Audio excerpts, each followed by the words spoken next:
lastly, of course, we have to tell you more about what's happening at the Amani wedding. All of the inside details, the outfits and more right here on the show.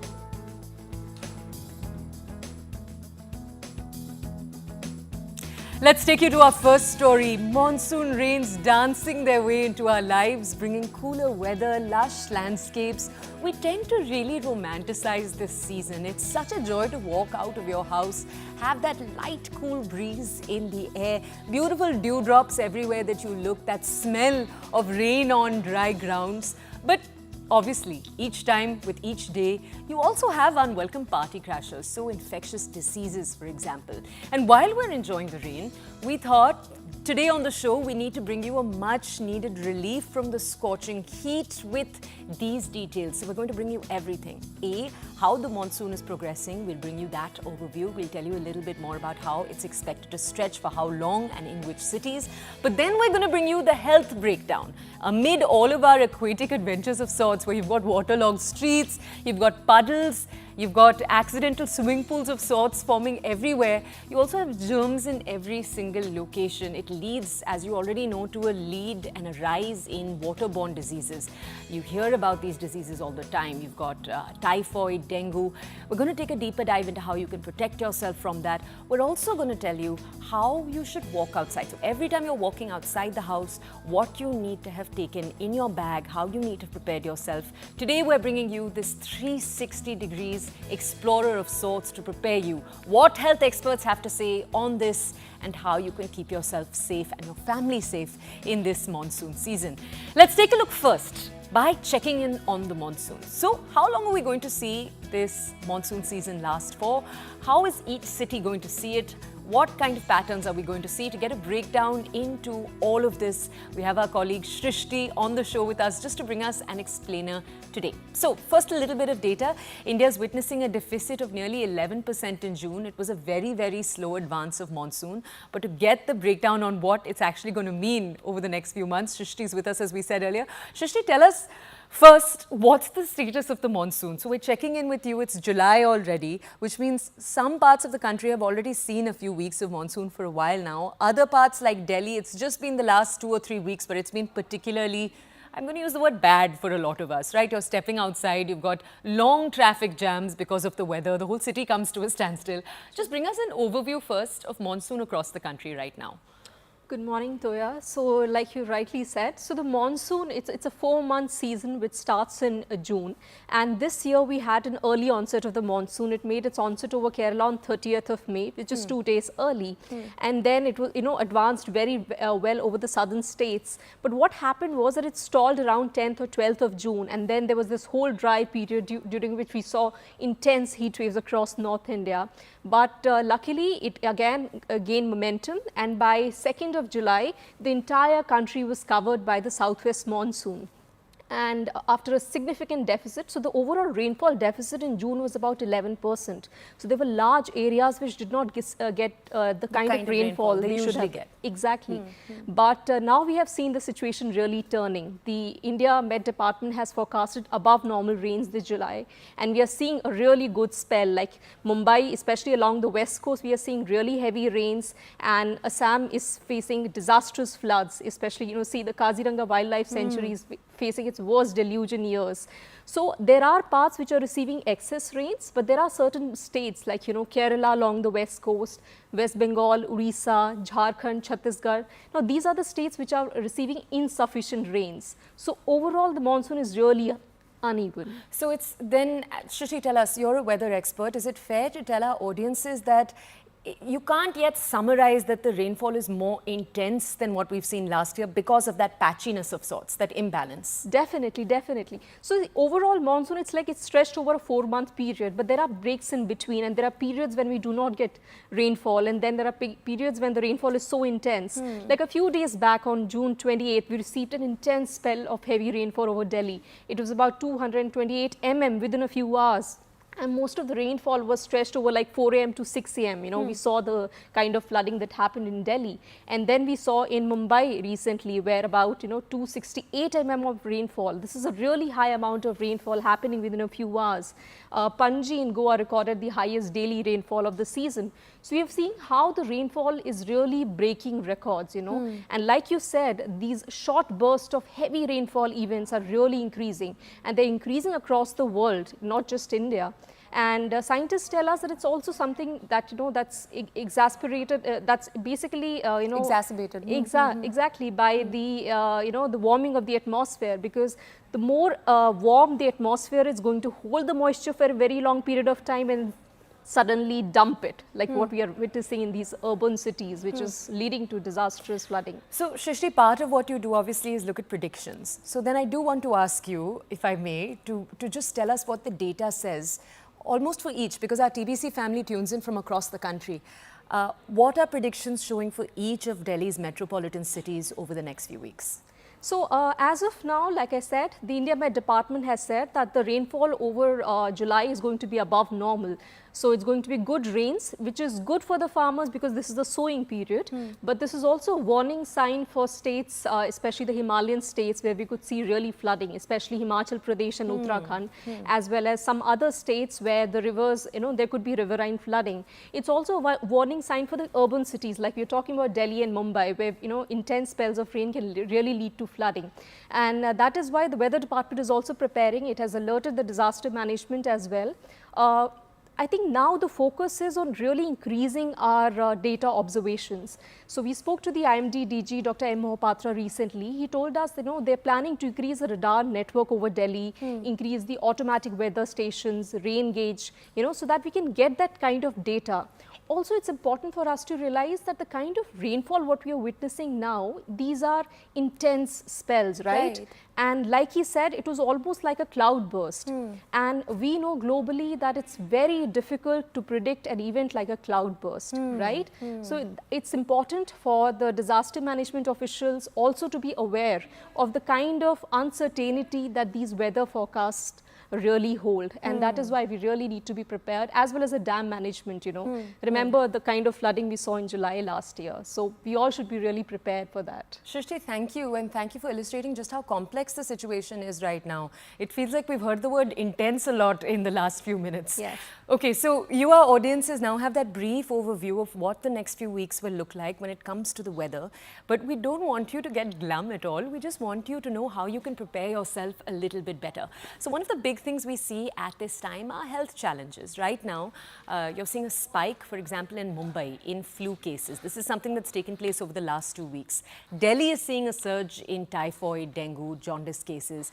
The ICMR has also sounded an alarm on a rise in Zika cases. So joining us to shed light on how you can better prepare yourself, we have Dr. Harshad. He's with us. He's a senior consultant in internal medicine, and we'll go over to him to understand more. This is, of course, at a super specialty hospital in Mumbai. Doctor, thank you for joining us this morning. Doctor, tell us, first, just a simple question to open up. We're seeing a spurt take place in Mumbai, in Delhi, in other cities across the country too. When you see these spurts, anything irregular, or is this usual every monsoon to some degree? Good morning to all. Yes, it is like more or less very regular every monsoon. There is nothing different this year as well. As what you were discussing, the monsoon it's started on time or a little earlier. So we are seeing all these surges of all these diseases a little earlier this year. So dengue, malaria, yes, definitely typhoid, flu. These are the commonest ones what we are witnessing at the moment in Mumbai. So tell us, doctor, it's so important that we aren't alarmist, especially this early in the morning. And it's good to know that rates and numbers in terms of surges in cases are consistent with what we've seen in the past. Tell us, in the monsoon, do diseases spread faster simply because you've got water collecting in different places, or are there other reasons too? So, yeah, to answer, there are two types of diseases in this. Like one is a vector-borne disease where mosquitoes are biting you, for example, dengue fever or malaria. Waterborne diseases, which is like typhoid or gastroenteritis or jaundice. So, these are two different types of diseases. What does vector mean, doctor? Just explain that to us. Yeah, vector is a mosquito. It's a vector which transmits a particular germ. For example, a malaria germ is transmitted into your body by a vector, means a mosquito. So, the mosquito-borne diseases like dengue and malaria, they surge during monsoon because there is a lot of water logging in all the places, as well as there is a lot of humidity in the air, which becomes, both of these make ideal breeding grounds for the mosquitoes. That is why the mosquito borne diseases increase in the monsoon season. And then there is these other type of diseases like typhoid or gastroenteritis, these are, or hepatitis. These are the diseases, they are spread through the contaminated water, and the potable water gets contaminated more often during the monsoon because of the storm water disposal systems get overburdened, and all these reasons can lead to waterborne diseases also more commonly in monsoon. So separate reasons, but yes, all of these diseases do spike during the monsoon. So then, doctor, if we take what you say and we put what seems like the next obvious steps, when one asks you how do we make sure we're safe in this season, is it as little as just making sure that there aren't water bodies, for example, collecting next to you, that you put odomos when you step out? Are these the steps? Are there other things you'd recommend? Yeah, so there will be different steps, like an individual will have to take certain steps to protect or safeguard himself or his family, and there will be some participation required from the government or the healthcare agencies, which also can take certain steps to safeguard the safety of its citizens. So whenever an individual is being talked about for the mosquito borne diseases, yes, typically what you will want to do is that you will want to wear full sleeves, specifically when you are going out into the areas where mosquitoes are very frequent, or while you are at your home, you can use personal protective creams like Odomos or something like that. You have to use mosquito nets, you may use mosquito repellents, which we get very commonly nowadays.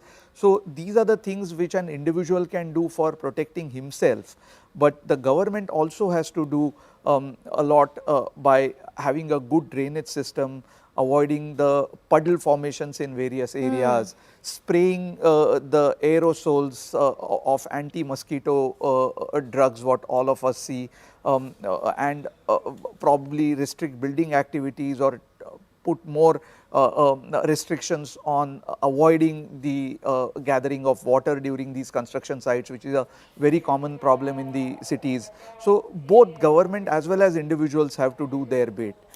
Similarly, when it comes to waterborne diseases, you have to filter the water that you get at home.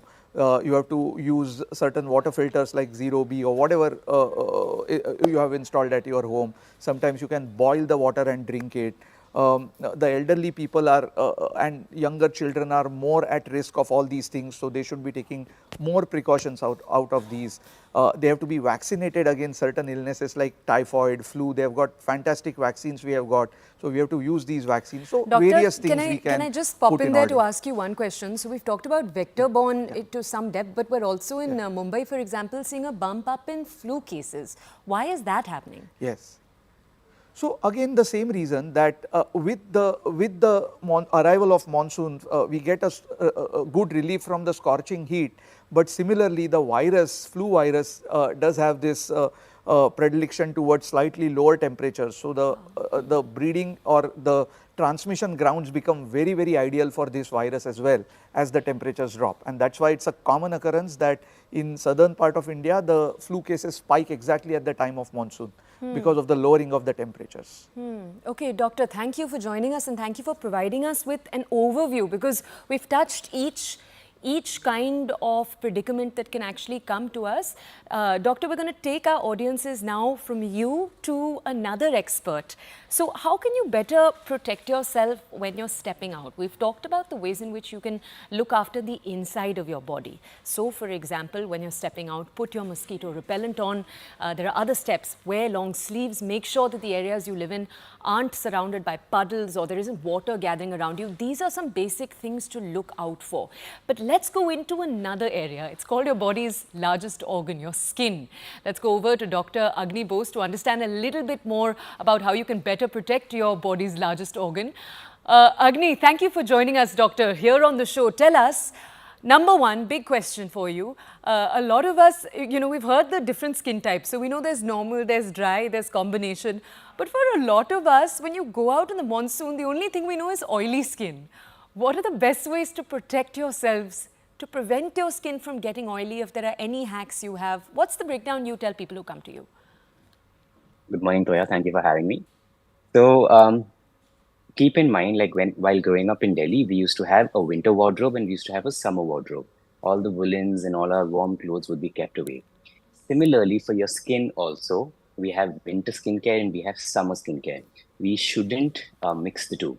So if somebody has oily skin or if somebody has combination skin, in that case, if you use the moisturizer, if you use the products which are heavier, which are cream based, which are more hygroscopic, which provide you moisturization during winters, if you use them during your monsoons, they will clog the pores, they will block your pores, and you will get nice, lovely, beautiful pimples. So keep in mind that you need to use different products in monsoons. So go for products which are gel based rather than them being cream based. So they'll have like a silicone feel, they'll have a matte finish, they'll have gel based products or more fluid based products. And in case you're using, you're somebody who uses a moisturizer, then you should go for a moisturizer. Usually they'll have OC written on it. OC usually stands for oil control.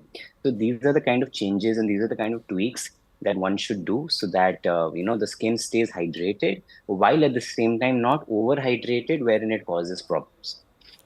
Can I ask you, doctor, if one is getting a pimple in this moment, how does one tell if it's because of the monsoon, because of the rains, or if it's hormonal acne, whether one should come and visit you? What's the guide there? Okay, so when you say seasonal acne, I'm assuming what you mean is something which is related to either diet. So, for example, during summers, people, they have a lot of mangoes, and that leads to pimples, that leads to acne because of high sugar. We get the same thing even during Shadi season, wedding season, Diwali, Dashera. People are eating a lot of sweets, and again, they get a lot of breakouts, so which is different. The other thing which I'm assuming what you mean by seasonal acne is where you're getting acne primarily because of clogging or occlusion of the pores. Okay. Now that'll look like comedones, which are whiteheads or blackheads. You will not get frank inflammatory acne. When you mean hormonal acne, now hormonal acne in women, it'll exacerbate right before their menses, so there will be a premenstrual flare of the hormonal acne. Hormonal acne in women will also be concentrated more around the lower face, around the jawline, around the neck. We can also get some severe reddish, those angry red-looking pimples, which can also get those pus filled more on the cheeks. And these are the hallmarks for hormonal acne. Now, men per se, hormonal acne won't really flare up cyclically, but for men who are in the younger age group and they have resistant acne, which is not going away with treatment, we know for a fact I need to get the hormones checked. Now, your question is when to visit a dermatologist? It is always a good time to visit a dermatologist, whether be it seasonal acne or be it hormonal acne. But you are saying कि देखने से पता चल जाता है. You're saying there are some ways to look into the mirror and tell which is which. Yes, there are lots of ways. But the thing is, I wouldn't recommend that, okay, just because, okay, so there can be a lot of confounding factors, right? Like somebody maybe has a diet rich in sugar and carbohydrates, but at the same time, they have a lot of hormonal imbalances which are going on. I wouldn't want them to attribute everything just to the diet and feel that, no, I do not have hormonal acne. This is all because of my diet. So because, yes, we need to correct the diet by all means, but in case you don't care for the hormonal acne and you're somebody who has a tendency for scratching it or picking your pimples, these later become scars, acne scars, and then they become very difficult to treat. So just when in doubt, always just go to a doctor. Okay, I want to ask you, doctor, I'm sure you have clients sometimes who aren't into skincare. The stereotype is often that it's men, but actually it's everyone, across genders. You'll have people who just are like, I wake up and I don't want to be putting things on my skin, especially things that feel chemically. So if I just had to ask you if there were one or two guiding lines that you would give us. In the summer we had you on and you told us SPF, there's no negotiating with it. Like that for the monsoon, do you have similar sort of things that everyone should do, even if they really don't want to spend money on something expensive? Okay, fair enough. I'm glad that you remember the line SPF is non-negotiable. So for monsoons, what I'm going to tell you is moisturization is swad anusar. Okay, this is what I tell all my patients. So if you feel the need to use a moisturizer, by all means, only then use a moisturizer. because overhydrating the skin, overusing products, over moisturization of the skin, especially in this monsoon weather with the climate, with the humidity level so high, you are going to clog your pores, you are going to block your pores, and you will get breakouts. Okay, so lessen and reduce the number of products, number one, which are there in your skincare routine. And if somebody is new to skincare, the bare minimum that they can use, one is the sunscreen, because that is across the year, and that advice I'm going to give you across the year. So sunscreen again is non-negotiable.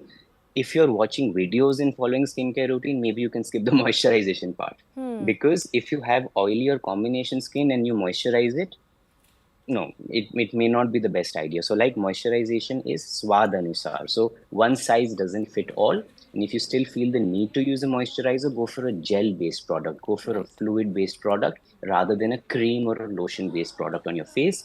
Number three, what you could do is, if you still must recycle your winter skincare and you don't want to waste it, so you can use your winter moisturizers not on your face because they will be too heavy for your face. You rather just use them on your body or your neck.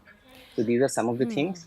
And I think one of the questions which comes to a lot of people's mind is the skin hydrated? Just because it's raining outside, just Right. because it's very wet outside, is the skin hydrated? So no, our bodies don't absorb water from the outside, because had that been the case, we would have treated dehydration by pushing patients into the swimming pool. That's not how it works. So bodies don't absorb water, bodies get hydrated from within. So you must still drink your 2 to 2.5 liters of water if you want good glowing skin, hydrated skin, because your skin will only and only be hydrated from within. Doctor, one last question before we let you go. I'm sure you have people around you who love using makeup, and in this weather, it just feels almost stupid to try to put on makeup, to go out a few hours later, to have sweat off your face. I know that you're not a makeup specialist, you're a dermatologist and a doctor, but to the people around you who want to put makeup on, is this still a season where you say stay away from makeup because it can all get grimy? Okay, so good question actually. So what I would recommend is, again, reduce the number of layers, reduce the number of products. Okay. So for example, if somebody is used to using foundation, if they feel the need to use a foundation, skip that step and instead go for a tinted sunscreen. Now there are two types of tinted sunscreen. You will have either a bronze dark shade of tinted sunscreen, or you'll have an ivory shade of tinted sunscreens. And for Indian skin, we need both these shades because Indian skin is highly variable, right? Normal sunscreens usually tend to have a white cast. They usually tend to be white in color, which may not necessarily suit our Indian skin. So what I would recommend for makeup is, because now this will also help you with other things, the first layer can be a layer of tinted sunscreen for somebody who uses foundation. Okay. Once you have done that, on over and above that, then you can use your the other different makeup layers, but try and keep it as minimal as possible and as less as possible. Also be aware that your makeup brushes and the makeup sponges and all, they're predisposed to developing fungal infections in this moisture and climate. So change them regularly and clean them regularly. Dr. Agni, thank you for giving us an A to Z guide of sorts. If you do wear makeup, if you don't wear makeup, if you like doing absolutely nothing, you've kind of given us a guide for each and every one of us, just how we can step outside. Thank you for joining us on the show. Okay, let's move on from this now to one last part. When it comes to the monsoon, who comes to your mind when I say the Romeo and the Juliet of the monsoon season? For all of us in the studio, it's chai and pakoda. We thought through this quite a bit and we were like, this is the ultimate monsoon combination. But for a while now, experts have actually hypothesized that the lack of sunlight in the monsoon is the reason that your happy hormones, so hormones like serotonin, are affected. And that's why you go for food that boosts these hormones. That's why you reach out, for example, for fried, oily stuff.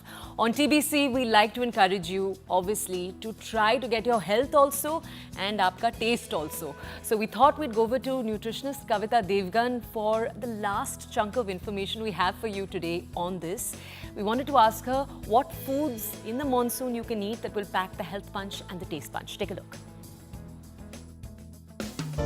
First most important rule is hygiene. Very, very important to be very careful of what you're eating in this season.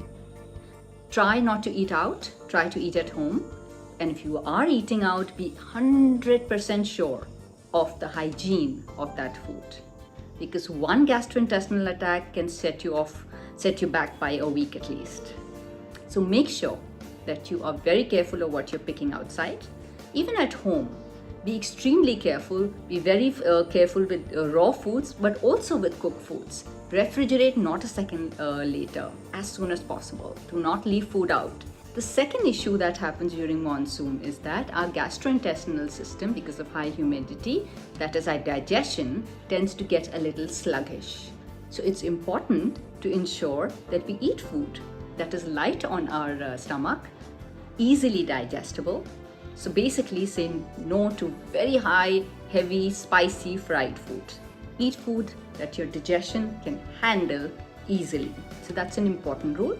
Also give a little help. Eat probiotics. Eat foods that are easy to digest and help the gut microbiota. Foods like fermented foods. That's a big tip for monsoon season. Include one fermented food every day in your diet. Having taken care of that, also take care of your immunity because it is at a very low edge at in this season. Very important to ensure that your diet has multiple antioxidants in them.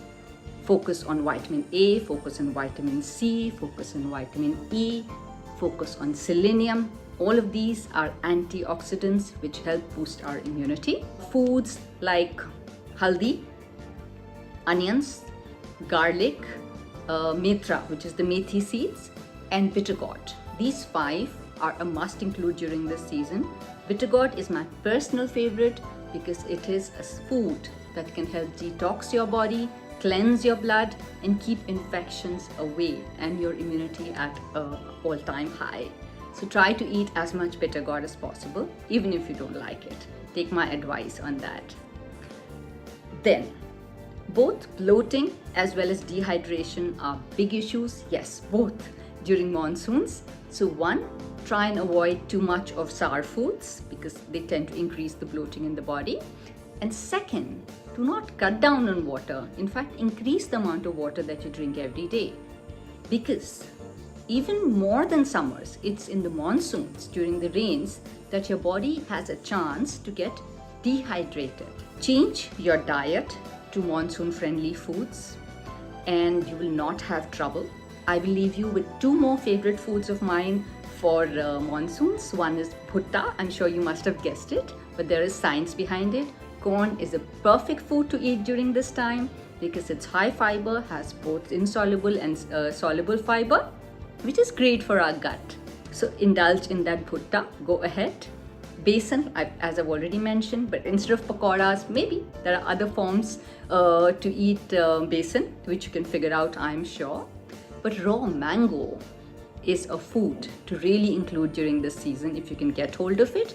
It has pectin in it, which is a wonder compound for your body during the rains. We hope you had your paper and pen ready. You were noting down all of the recommendations we've gotten through the show today. A little precaution goes a long way, remember, in this weather. Stay safe, stay dry. We're going to head into a quick break. On the other side, right here on The Breakfast Club, we have a dose of inspiration for you. Ashfaq Chunawala's ride to riches. His journey, we'll have him in just a few minutes.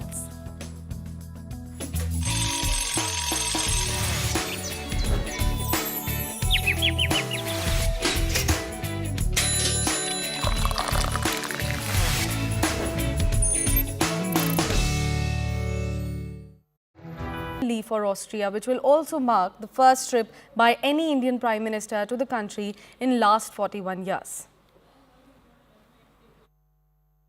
Prime Minister of India, Shri Narendra Modi, has arrived in Moscow for the 22nd annual summit. At the airport of arrival, he was received by First Deputy Prime Minister, His Excellency Denis Manturov. He was also given a ceremonial welcome and guard of honor. His Excellency First Deputy Prime Minister accompanied him to the hotel. At the hotel, Prime Minister was welcomed by a large gathering of Indian community members. Prime Minister has a packed schedule. He'll be attending the 22nd annual summit. He will have restricted and delegation level talks, and he will meet the Indian community. He will address the Indian community members and also visit Rosatom, an exhibition space. And CNN News 18, Siddhant Mishra spoke with Ambassador of Austria to India, Katharina Wiese, on Prime Minister's Austria visit as well. Listen to what she has to say. This is the first time after 40 years that Indian Prime Minister is visiting Austria, and we have been told that the core of this visit is going to be innovation, technology, business. Talk to us a little bit about it. Yes, it is right. Prime Minister Modi is on his way to Austria. It's the first high-level visit at this level in more than 40 years, and we are very pleased and honored that it is taking place in this year when we are celebrating 75 years of bilateral relations between Austria and India. You are right. One important part of this visit is the strengthening of our economic partnership and technology and innovation. Cooperation in the startup sector has been an important focus of our business cooperation over the past 2 years. There have been, I think, 5 startup missions both ways in the past years. And during the visit of the Austrian Minister of Labour and Economy, Minister Kocher, to India in February, a bilateral startup bridge was launched between India and Austria. I think it's India's 21st startup bridge. And it has already brought more cooperation in that sector, as you mentioned.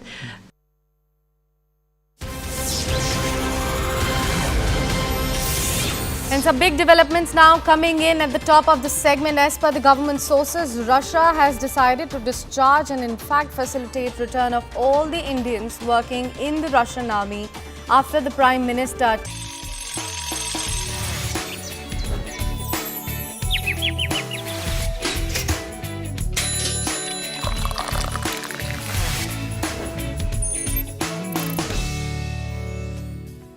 It's time now for stories from across the country and the globe in the form of our wraps. Let's take a look at the first one. It's from right here in India.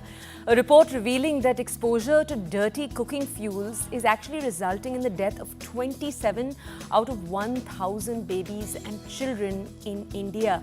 The report is also indicating that in these deaths, there is a gender disparity with higher mortality rates among young girls, perhaps because they're spending longer time around such fuels.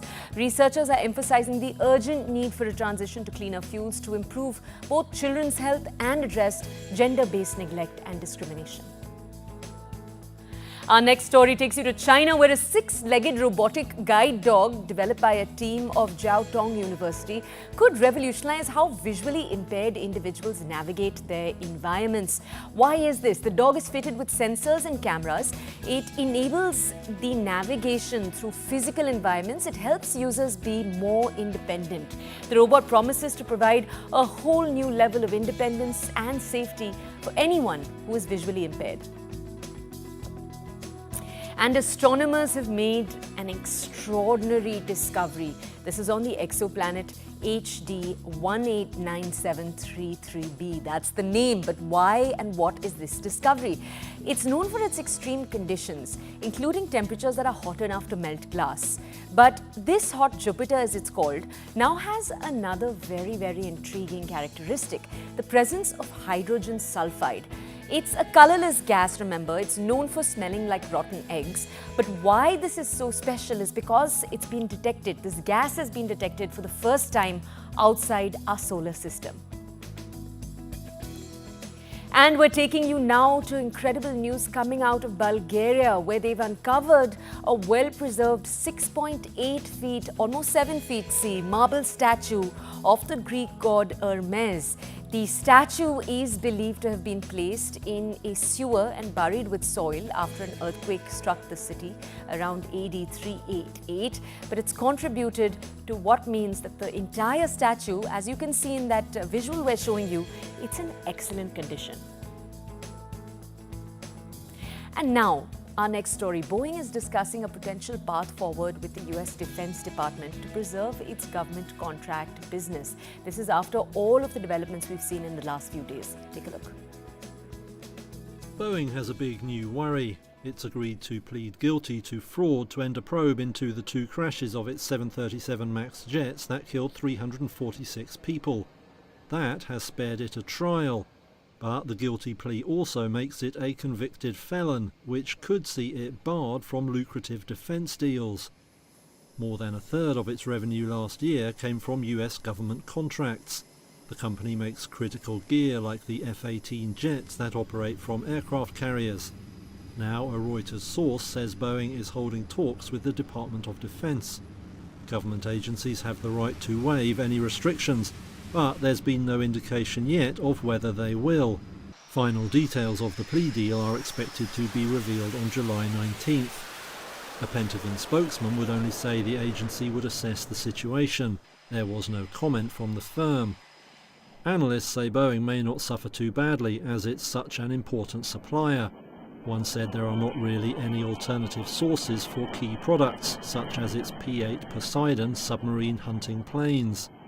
However, major foreign customers will also be taking a careful look at the company now. The UK and EU both have rules barring firms with criminal convictions from bidding for public contracts for certain periods. However, one analyst said it was politics as much as the law that would determine what happens next. Okay, and now you know this. We love to start your day with a dose of inspiration, with a story that will possibly set off ideas in your head. We're taking you to a story playing out in Maharashtra, the bustling streets of Kalyan in particular, where Ashfaq Chunawala's path to success was sculpted out. But it was sculpted out not in a few months. This is a journey that's been a lifelong one for him and for his entire family. We had the chance to sit down with him to understand his entire story. Recently, he's been in the news for being able to turn cabs into a successful multi-crore business. He had very humble beginnings. We sat down with him and his family and asked him more. Take a look.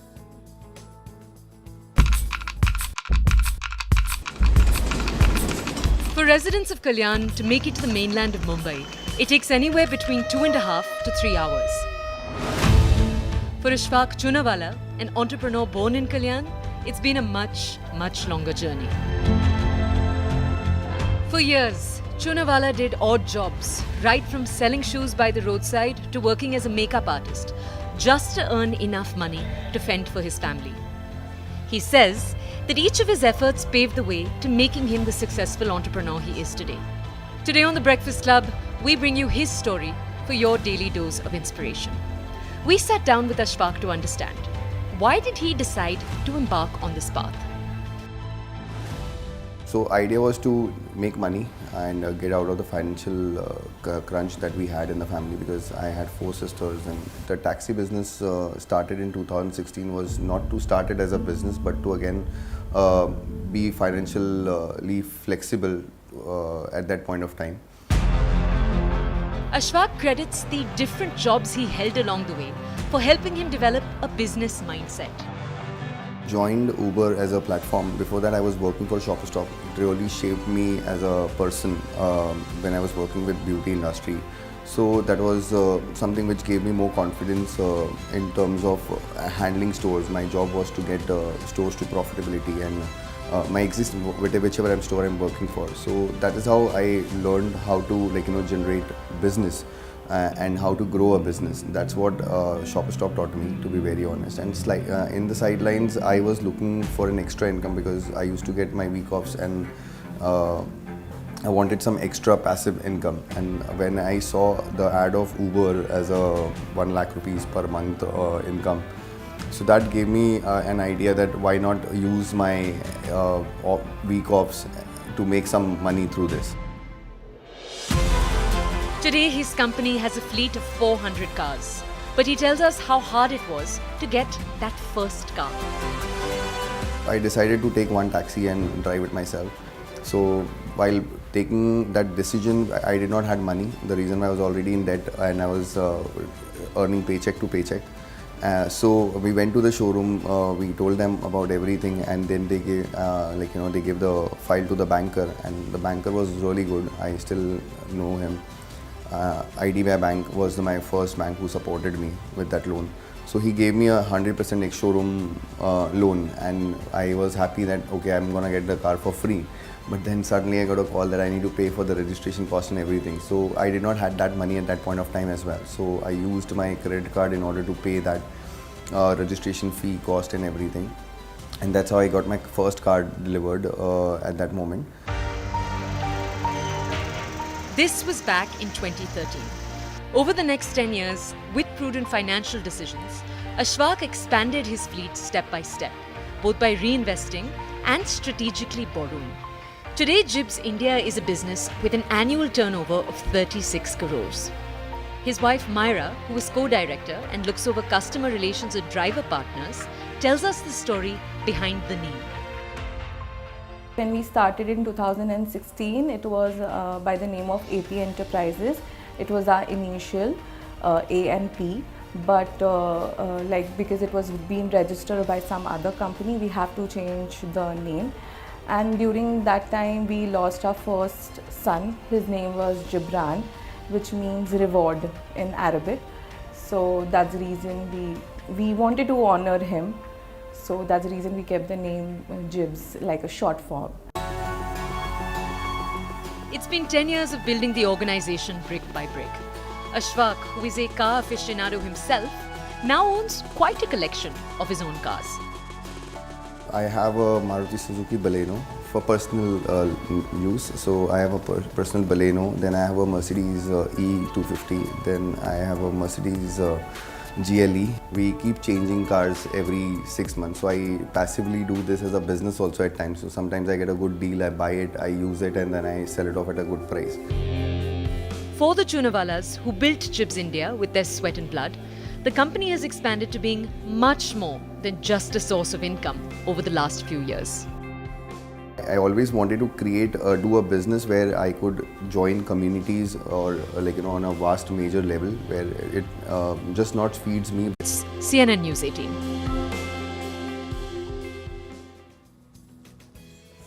Okay, let's take you now from that gorgeous story to an entirely different one. We'll take you to the film world. Anticipation as we speak is building around the film Maharaj. It stars actor Junaid Khan. He's finally stepping into the spotlight. We sat down for a candid conversation with him. He opened up about the journey leading to his debut and the experiences that have shaped him along the way. Junaid has grown up in the shadow of sorts under one of India's biggest and most celebrated actors, Aamir Khan. Our colleague Sakshi sat down with him and brings us this in-depth interview. Take a look.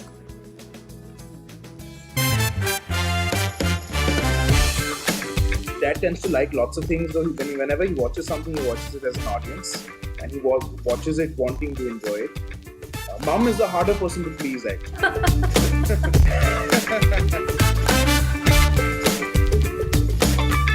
If you were to score your performance in Maharaj out of 10, where would you put yourself? Good God. Tough spot. Maybe a 6.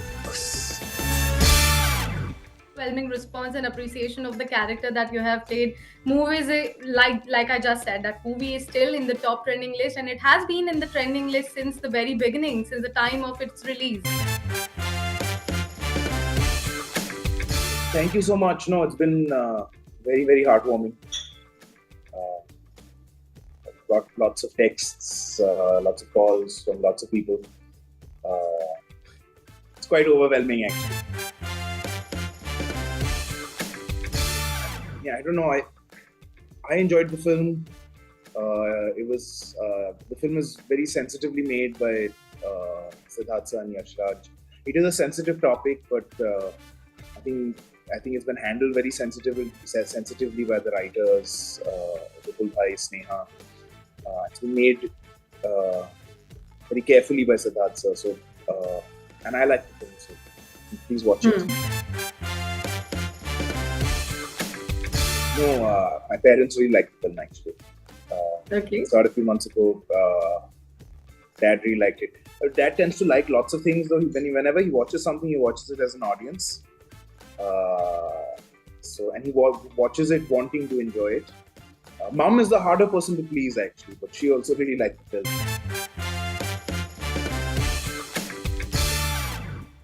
I don't know about that. I guess we'll find out now with this film. This is the first time. This would be my first film, so I guess now we will find out. Deep's fantastic. I think he's probably one of the best actors in the industry today. His understanding of character is great. His sense of graphing a scene is fantastic. There's so much to learn from him. Along with like bunch of other actors. Maharaj actually has a fantastic group of actors. Karshi, who's been working since like before my father was working. He's done fantastic work. I've seen him on stage as well. Both Shalini and Sharvari are fabulous.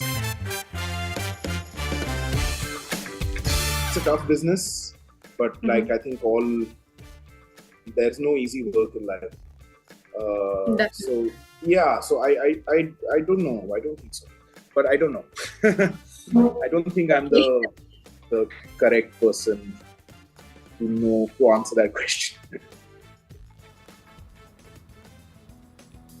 Okay, let's take you from that now to another story in the fashion and film world. We're taking you right now to the celebrations that continue in Anant Ambani and Radhika Merchant's pre-wedding ceremonies. They're getting bigger and better by the day. The Haldi ceremony has just taken place and it saw celebrities turning up in particularly vibrant attire. Radhika Merchant's vibrant yellow lehenga choli by designer Anamika Khanna. In particular, it was paired with a real flower dupatta and it's got a lot of people talking. Take a look. This is a breakdown.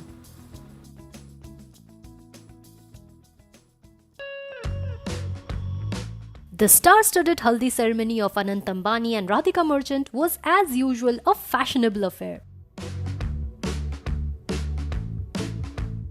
The occasion demanded a splash of colours and everyone understood the assignment. But we think nobody did it better than the Ambani family fashionistas. We really loved the colour-burst look of Isha Ambani for her brother's pre-wedding ritual. The outfit by Torani featured intricate details in multiple colours, which is a lesson in dopamine dressing. The ensemble came with a tassel-embroidered sleeveless blouse with a halter neckline and an A-line skirt with a huge ghera. Isha went all out with the accessories and paired this vibrant number with a stack of kundan bracelets, statement earrings and a huge ring. The fuss-free open hairstyle and the black bindi looked just perfect for the look. And what can we say about Neeta Ambani? She glowed in this Manish Malhotra outfit, which only enhanced her natural beauty 1,000 folds. According to the designer, the antique gold ensemble is inspired by the classic Hyderabadi kurta featuring timeless zari and zardozi embroidery and an intricate silver gold chatai technique border crafted by specialized artisans. The elegance of the ensemble was further elevated by a double draped dupatta boasting antique zardozi embroidery. Neeta Ambani wore statement silver jhumkas and a mangtika, which made her look like royalty. Talking of royalty, we were mesmerized looking at Shloka Mehta. She exuded Indian princess vibes in a custom Anamika Khanna traditional lehenga, which featured many vibrant colors. The lehenga came in a green shade with intricate multiple resham embroidery, thread and sequin work, floral designs and mirror embellishments.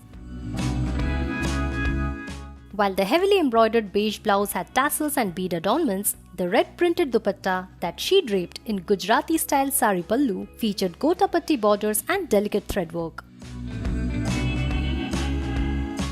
The gajra adorned hairstyle and traditional jewelry really complemented her overall look.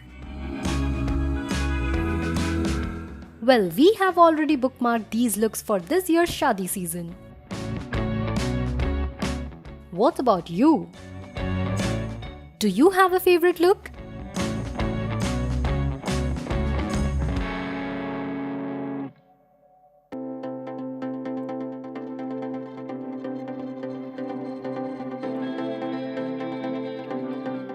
Anant Ambani and Radhika Merchant's pre-wedding celebrations continue to set the bar higher and higher. After their lavish Sangeet ceremony with pop icon Justin Bieber, the Ambanis hosted Anant and Radhika's Haldi ceremony at Antilia on Monday, July 8. As expected, the event was a glamorous affair, graced by a plethora of Bollywood celebrities. However, Bollywood BFFs stole the limelight. Let's have a look at who wore what. Sara Ali Khan looked like royalty in a bright lehenga choli. Her multicolored lehenga was designed by Mayur Kirotra and featured intricate ikat embroidery that signifies rich cultural heritage and meticulous craftsmanship. She paired it with a deep-cut choli that enhanced her silhouette and added a gracefully draped heavy dupatta to complete the ensemble. Next up, we have her BFF Ananya Pandey in a peach and golden anarkali set. She wore a free-flowing kurta with a sheer neckline paired elegantly with a matching dupatta adorned by a broad golden zari border. She further accessorized the look with heavy gold chandbali earrings, a mang tika, bangles and a gajra. Janhvi Kapoor, on the other hand, chose a vibrant yellow sari by Manish Malhotra for the ceremony. The sari was adorned with shimmery beads and tassel details, which she paired with a matching full-sleeved blouse. We liked how she kept her accessories minimal to highlight the sari. Manushi Chillar too exuded glamour in an orange silk sari with a blue organza dupatta. And well, how can we forget our handsome hunks of Bollywood? While Salman Khan and Ranveer Singh opted for ethnic attires in shades of yellow, filmmaker Atlee wore a beige-colored kurta and Arjun Kapoor chose a crimson-red kurta with flared white bottoms. And the list goes on and on and on. You tell us, whose look did you like the most?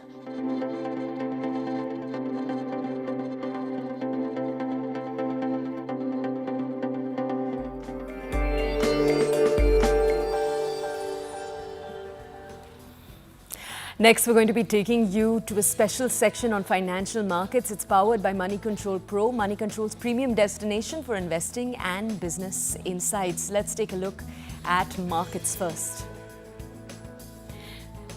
Okay, GIFT Nifty is indicating a flattish opening for Indian stock markets. The US market has extended gains. It's closed at record highs. The US Fed chairman is telling lawmakers that more favorable data will strengthen the case for interest rate cuts. Crude oil prices rise on reduction in inventories right now in the United States.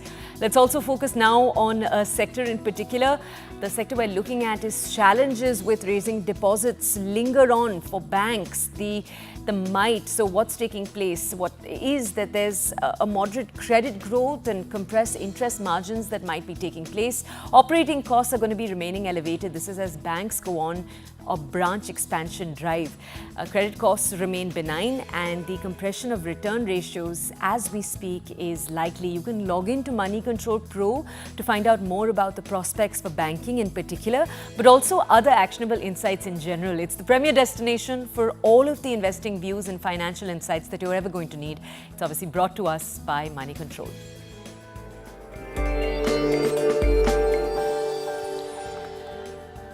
And with that, we bring our show to a close. We hope that you've paid keen attention to each of the things we've heard experts tell us today. Take all of the precautions you need to take. So as much as you can, wear your Odomos as you're stepping out. Wear full-sleeved garments. Take care of your skin. Avoid makeup if you can. This is not the weather for anything heavy. Do all the basics that we've heard from the experts. And of course, leave us your feedback. We want to know what you want us to take a look at next on The Breakfast Club. We'll see you in just a few minutes. Thank you for watching the show. We'll see you tomorrow. Goodbye.